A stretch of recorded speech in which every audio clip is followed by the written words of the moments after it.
आज Doubtnut app download करें। Doubtnut पर अपने सभी गणित, रसायन विज्ञान, भौतिक विज्ञान और जीव विज्ञान के डाउट्स का करो सफाया। बस प्रश्न की फोटो खींचो, एक ही प्रश्न को क्रॉप करो और तुरंत वीडियो सोल्यूशन पाओ।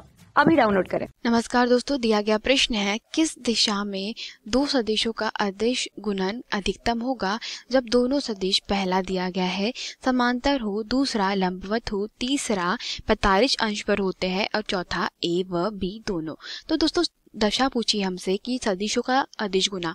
तो मान लेते हैं कि वेक्टर ए और वेक्टर बी हमारे पास में दो सदिश हैं।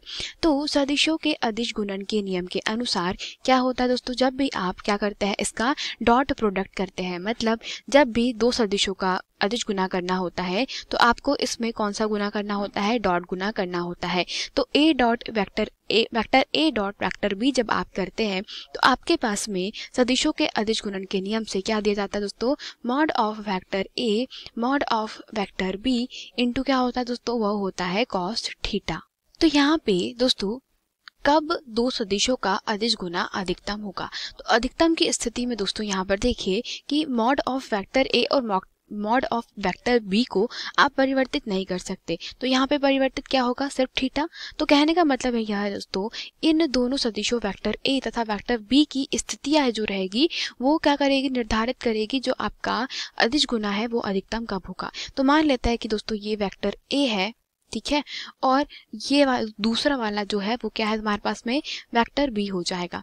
तो इस प्रकार से अब जब आपके पास में शुरुआत करते हैं दोस्तों थीटा इक्वल टू 0 वाली कंडीशन से, मतलब आप तीन कंडीशन ले लीजिए, theta equal to 0 degree, theta equal to 90 degree मतलब जब समांतर है, जब लंबवत है, और थीटा इक्वल टू 45 अंश, ठीक है। तो अभी थीटा इक्वल टू 0 डिग्री में क्या हो जाएगा, दोनों ही सदिश एक दूसरे के समांतर हो जाएंगे। तो सदिश ए और सदिश बी दोनों के बीच में जो बनने वाला कोण है वो कितना हो जाएगा, 0 डिग्री, जैसा कि आप चित्र में देख रहे हैं। अतः दोस्तों cos 0 का जो मान होता है, अगर cos थीटा इक्वल टू क्या है 0, तो दोस्तों थीटा इक्वल टू 0 होने के कारण cos 0 का मान होता है 1 के बराबर। अतः दोस्तों vector A dot vector B जो है वो आपको कैसे मिलेगी दोस्तों, mod of vector A into में क्या हो जाएगा हमारे पास में, मॉड ऑफ वेक्टर बी। तो इनका गुना आपको इसके बराबर मिलेगा। समीकरण क्रमांक 1।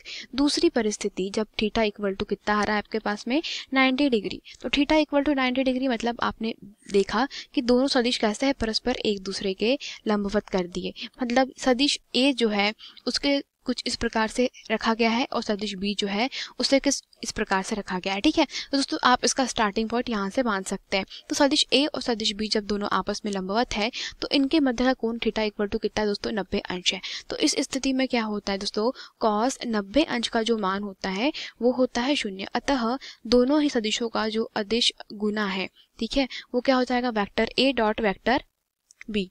तो वो किसके बराबर हो जाएगा, vector A dot vector B जो है वह 0 के बराबर हो जाएगा।